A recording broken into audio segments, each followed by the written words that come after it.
Hey, hey, hey, you're listening to Resilience with Rebekah, and this is Rebekah. This is a place where we come together and have real conversations about real life with real people. We talk about getting into the messy middle, but we always talk about getting back up. Now, I am a big family person. I love hanging out with my family. I spend the majority of any quote unquote free time, whatever that means, with my family. And last weekend, we had my granddaughter over to stay the night, and she is a beautiful little 4-year-old pumpkin.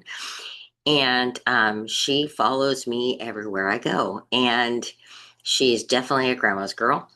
And I happened to be walking into the kitchen at one particular point of the day, and I was needing to take care of cutting up some vegetables for dinner.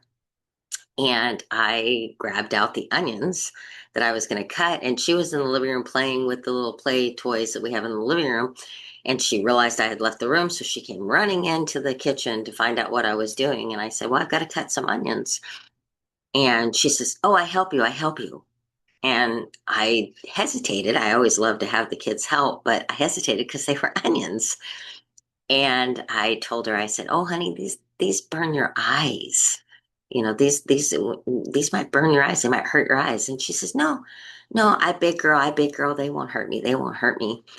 And so I let her pull the little step ladder that we have for the kids up to the counter so she could be there with me while I was chopping these onions. And I began to chop the first onion, and she seemed fine, and I was actually doing okay. Well, by the second onion, I was starting to get a little um, tearful. My eyes were starting to burn a bit. I looked over at her, and she was blinking rapidly, and she was trying to turn her head every which way. And when she caught me looking at her, she quickly smiled at me and, "I fine, I fine."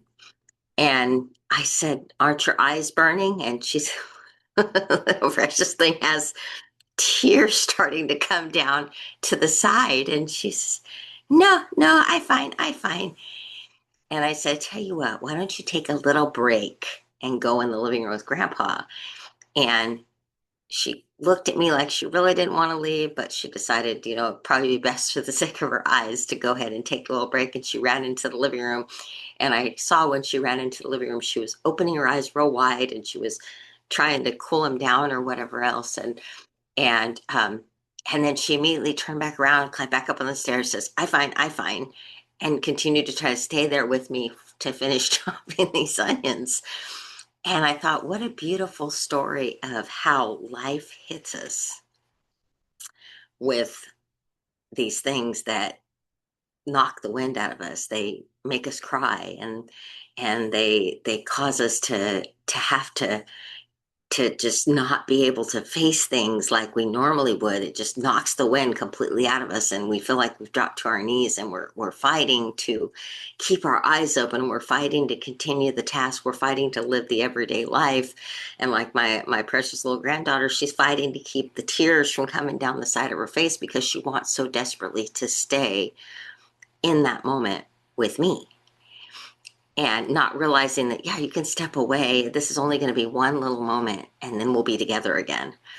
But she was so determined to hold her own, to hold steady in the midst of that. And it just made me think of how, like, you grief sideswipes you, and job loss swipes, sideswipes you, and different things come at you from every direction, and you find yourself just completely bombarded with challenges, and you're struggling to hold yourself upright, to hold yourself steady and strong, and yet everything in you is telling you, close your eyes, get down, run away.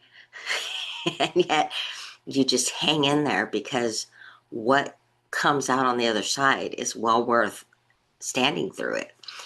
And it just kind of reminded me, like, resilience doesn't always look it doesn't always look like we think it will.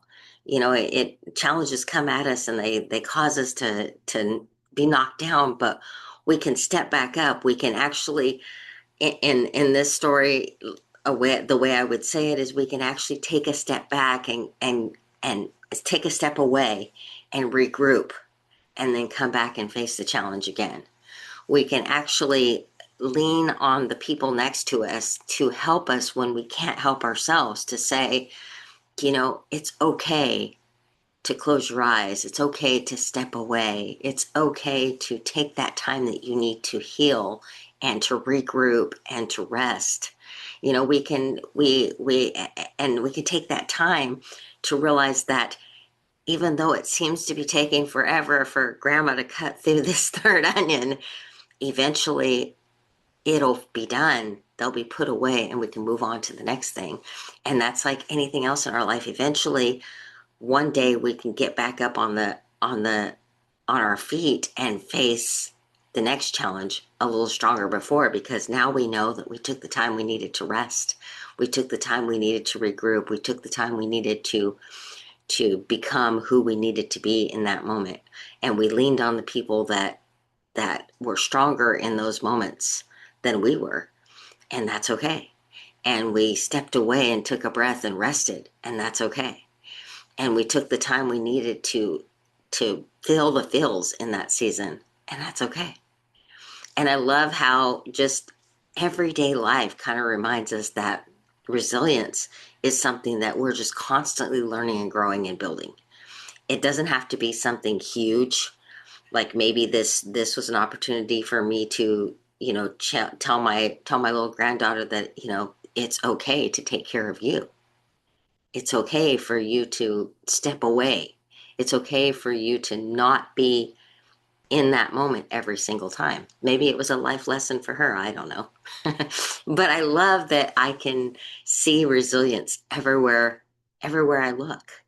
I love that I can encourage people to just hang in there. Just hang in there. This season won't last forever. The tears won't last forever. Eventually you can wipe your eyes. Eventually you'll step back up, and eventually you'll move forward again.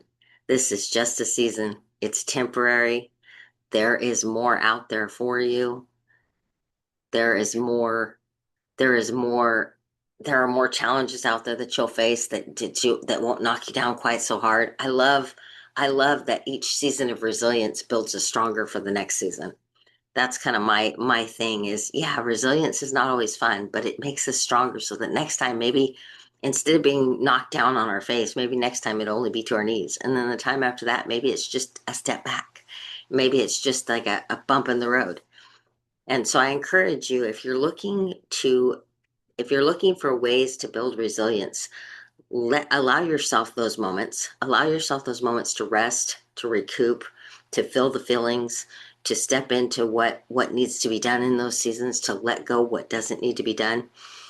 And let me encourage you in the season, if you are really struggling and you are in a challenge right now, that you are never alone, that there is always somebody else who has gone through something similar that has come through on the other side. There's hope out there. There's always hope. Don't give up. Thank you for joining me today on Resilience with Rebekah. I look forward to seeing you again next time. Have a great rest of your day.